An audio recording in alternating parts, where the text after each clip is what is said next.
자, 위기를 기회로 차별화 기대되는 업종과 종목 얘기 바로 들어보도록 하겠는데요. 자, 앞서 시황 관련된 얘기는 좀 충분히 한 것 같고 뭔가 좀 시장이 빠지더라도 덜 빠지거나 또 시장이 조금만 안정이 돼도 좀 세게 붙을 수 있는 종목이 뭘까? 이런 업종과 종목이 뭘까가 제일 궁금할 것 같아요. 어느 쪽이십니까?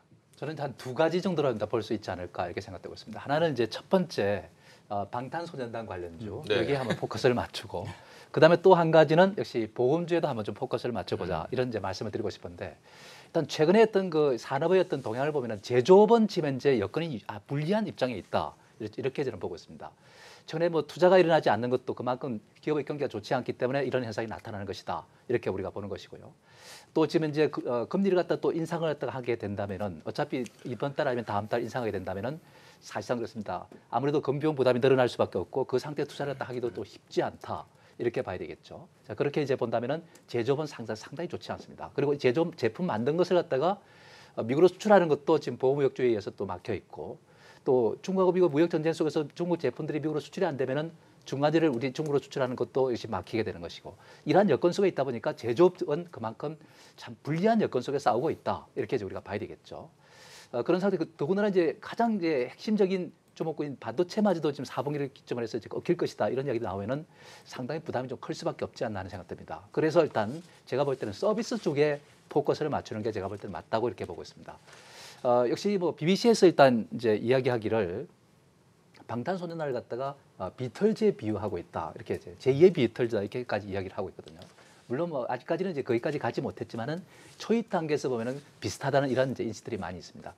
그런 상태 속에서 최근에 일단 티켓 파워 같은 걸 보면은 한 장당 얼마나 도쿄에서 일단 이제 13일부터 11월 13일부터 하게 되는데 12만 원 정도 하거든요. 그러면은 예를 들어서 도쿄에서 몇 번을 걸쳐 내년 2월까지 스케줄이 쫙 꽉 짜여 있는데 음반 2위를 달리고 있는 이 일본 시장에서 엄청난 아마 부가가치를 갖다가 갖게 되지 않을까 이렇게 생각됩니다. 그런 상황에서 우리가 본다면은 이 방탄소년단의 어떤 파워, 티켓 파워는 막강하다 이렇게 보는 것이고 이 방탄소년단에 의해서 우리가 메인스트림으로 일단 주류 음악으로 일단 부각된 것으로 이렇게 우리가 볼 수 있다는 점을 K-팝이 그렇게 본다면은 앞으로 제2, 제3의 어떤 이 아이돌 그룹이 빌보드 차트에 수시로 오르락내리락 하지 않을까 하는 생각됩니다. 이런 관점에서 우리가 본다면은 여기에 포커스를 맞추자. 그래서 일단 우리는 이 빅텐테인먼트가 역시 상장을 만약 한다고 이야기가 나온다면은 지분과는 이제 포커스를 맞춰야 될 거고 네.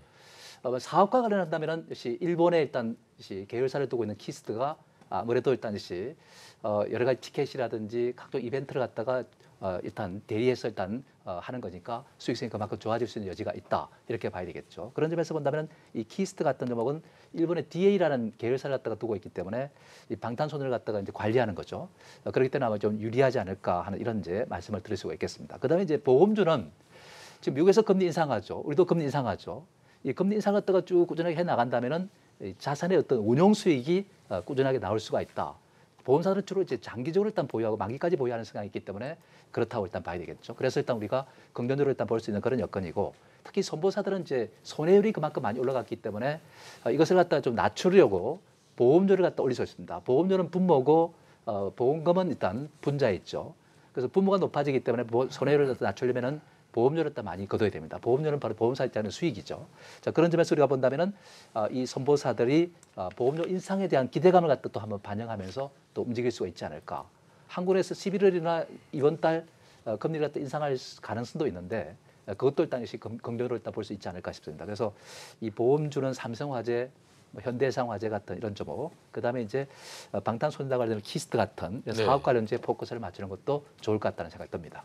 네, 자 우리 한옥숙 대표님께서는 약간 피난처 쪽으로 방향을 좀 잡아주셨습니다. 자 어쨌든 미중 무역 마찰 때문에 경기가 힘드니까 약간 피난처를 서비스 업종으로 잡으셨고요. 워낙 또 단기 이슈가 강한 방탄소년단 관련주 좀 눈여겨보자라는 얘기 주셨습니다. 그리고 금리 인상 이벤트가 있으니까 또 경기 방어주 내 금융주, 특히 보험업종 눈여겨보자. 생명보험보다는 손해보험사를 조금 더 좋게 보시는 것 같아요. 자, 신학수 대표님도 피난처인가요? 어떤 쪽인가요? 아닙니다. 좀 앞으로 좀 프로그레시브하게 좀 능동적으로 투자하는 게 맞지 않을까 네. 저는 그 생각이 듭니다. 현재 주가가 많이 내려온 것은 맞거든요. 근데 투자하기가 굉장히 어렵고 또 물려있는 상황이기 때문에 움직이기도 힘들다는 것을 제가 못 느끼는 것은 아닌데요. 종목을 좀 슬림화시키면 되지 않을까라는 그런 생각을 좀 많이 해봅니다. 그래서 나열되어 있는 종목을 한 5종목을 갖고 있으면 2종목으로 이렇게 줄여보는 것도 답이 될 수 있는 그런 상황이고요. 이 2종목으로 줄일 이 종목군이 어디에 속해 있느냐 이것만 우리는 판단을 하면 될 것 같아요. 저는 내수업종이다라고 직접적으로 말씀을 드리고 싶어요. 그래서 일단은 뭐 3분기에 대한 실적도 분명히 있는 그런 상황이기 때문에 실적을 겸비한 내수업종 위주로 움직이자. 그 부분에 뭐 보험주도 들어가는 거죠. 은행주도 내수업종에 있는 그런 상황입니다. 사실 제약 바이오, 의약품 쪽도 내수업종에 있는 그런 상황이거든요. 경기 방어주네 그러니까. 그러니까 경기 방어주라기보다는 약간 좀 앞서갈 수 있는 그런 그 부분을 좀 택하고 싶은 그런 상황이죠. 그래서 음식료업이나 뭐 섬유, 의복 이쪽도 굉장히 크다라고 말씀을 드릴 수 있는 그런 상황인데요. OEM이나 ODM 업체들 이런 것들은 굉장히 좀 유리하게 작용할 수 있는 그런 상황인 것 같아요. 이 중에서 내수업종 중에서 제일 그래도 그 가치가 있는 거 그 부분은 바로 건설업종이 아닐까라는 그런 생각을 해봅니다. 하반기 건설업종, 건설업황에 대한 부분은 굉장히 좋습니다. 실적적인 부분도 그렇고 주택시장이 활달하게 움직이는 것도 분명히 좋은 그런 상황이죠. 다만 이제 북한 관련돼 있는 부분에서 등락이 있는 그런 상황이고 신용이나 그 바쁜 물량들이 들어와 있는 상황이기 때문에 이것이 해소되는 그 과정에 있는 상태거든요. 그래서 좀 과도하게 내렸지 않느냐라는 그런 생각도 듭니다. 그래서 현재 가격 대역에서는 내수주고 수익을 낼 수 있는 업종군이고 건설업 자체가 턴어라운드 되고 있는 그런 상황이니까 전반적으로 건설 업종에 포인트를 맞춰서 투자를 한다면 하나의 그 방법이 될 거고 수익적으로 굉장히 유리하게 작용하지 않을까 이 생각을 해봤습니다. 네, 자 계속해서 우리 강준혁 대표님의 의견도 좀 들어보도록 하겠습니다. 자 어떤 쪽을 좀 주목하면 좋을까요? 네, 일단 피해가는 건 아닙니다만은 일단 지금 작금의 상황에서 좀 수혜를 볼 수 있는 업종 2가지 업종 좀 말씀을 해드리도록 하겠습니다. 예전부터 계속 말씀을 드렸던 업종들 중에 조선업종 여전히 여러분들 긍정적으로 보셔도 좋을 것 같고요. 두 번째는 기계업종을 보셔도 좋을 것 같습니다. 뭐 지금 얘기가 나오는 부분들 중에서 트럼프 대통령이 지금 그 언론인인 카쇼기 살해 의혹과 관련해서 사우디에 제재를 할 수도 있다 뭐 이런 얘기들이 지금 나오고 있죠. 이 얘기로 인해서 사우디에서는 지금 유가가 100불 혹은 200불까지도 지속돼 만들겠다 뭐 이런 얘기들도 지금 있는 것 같은데요. 일단 유가가 많이 오르기 시작을 하면 사실 조선주에서 가장 문제가 됐던 게 이제 프린터 사업이 굉장히 좀 문제가 되었는데요.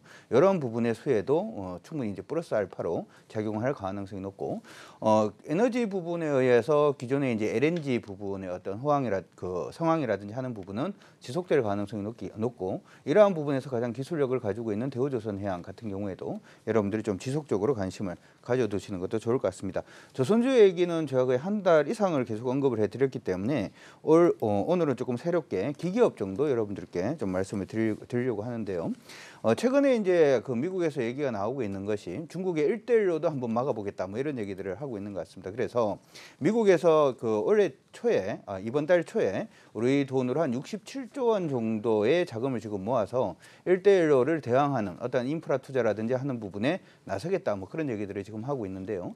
이러한 부분에서 가장 우리가 쉽게 생각할 수 있는 부분은 건설 투자를 하기 위해서는 굴삭기가 없이는 되지를 않습니다. 그렇죠?